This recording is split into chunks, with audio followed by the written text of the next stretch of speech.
Bonjour les amis, nous retrouvons une fois de plus l'évangile de Marc, toujours au chapitre 10, les versets 13 et 16, et nous allons continuer l'énumération d'un certain nombre de règles et de principes pour la constitution de la communauté de Jésus. De quoi s'agit-il? Il y a des gens qui amènent leurs enfants pour que Jésus les touche.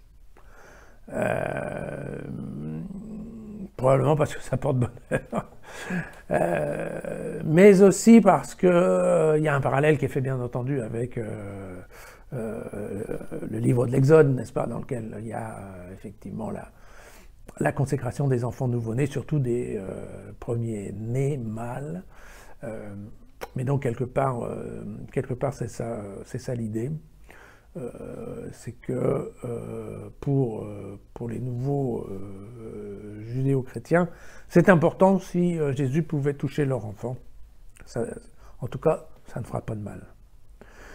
Et eh bien, il va de soi qu'en effet, voilà, les disciples qui sont tout autour de Jésus disent, renvoient les gens en disant mais non, écoutez, arrêtez, c'est pas bon. Il peut les renvoyer pour différentes. D'une part parce que écoutez, on est entre adultes, venez pas nous casser les pieds. Mais ça peut être aussi, tout simplement, ne venez pas ennuyer le maître. Et puis ça peut être aussi, non, écoutez, cette histoire de toucher les mains pour que ça porte bonheur, c'est pas le style de la maison. Voilà. Et là, Jésus s'en rend compte et leur dit, non. Laissez les enfants venir à moi, ne les empêchez pas. Car le royaume de Dieu est à ceux qui sont comme eux. En vérité, je vous le déclare, qui n'accueille pas le royaume de Dieu comme un enfant n'y entrera pas.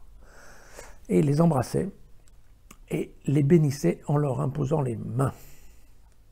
Alors, c'est ça, c'est un tout petit évangile, mais vous allez voir qu'en fait, il y a un petit peu, si ce n'est une ambiguïté, en tout cas, il faut faire un petit peu attention, parce que cette phrase, en vérité, je vous le déclare, qui n'accueille pas le royaume de Dieu comme un enfant n'y entrera pas. Il y a deux façons de la comprendre. Nous, on la comprend comme Marc, comme Matthieu, et probablement comme vous tous, qui est de dire que, qui n'a pas une âme d'enfant, donc qui, au contraire, a une âme d'enfant, rentrera plus facilement dans le royaume des cieux. Et c'est vrai que dans ce monde, dans cette génération mauvaise et adultère, comme nous avons déjà vu, on se doute bien qu'en effet, un enfant, a priori, a moins eu le temps de faire de bêtises que des adultes, et que donc, probablement, il a quelque chose d'un peu sain en plus, et que ça sera plus facile de rentrer au royaume de Dieu. Mais on peut aussi l'entendre de la façon dont l'a entendu Luc, qui est que il convient d'accueillir le royaume de Dieu comme on accueillerait un enfant qui vient vers nous, c'est-à-dire en ouvrant grand les bras et en le serrant contre nous. Ce que Jésus est en train de faire, et ce qu'on voit souvent à la télévision, notre pape François faire à chaque voyage, n'est-ce pas?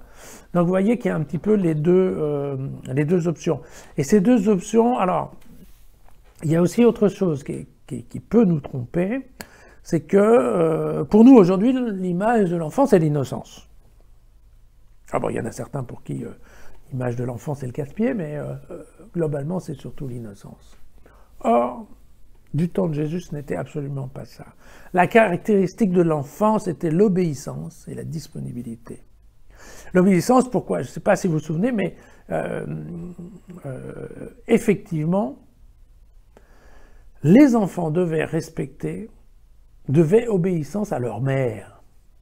Et dans l'organisation du couple juif, il était de la responsabilité du père de veiller à ce qu'effectivement les enfants obéissent à leur mère. Voilà. Et donc en fait, ce message-là, qui tient dans ces deux lignes, le message de Jésus, c'est de dire qui veut entrer dans le royaume des cieux doit obéir aux règles. Donc, c'est un message qui est vraiment viré sur l'obéissance.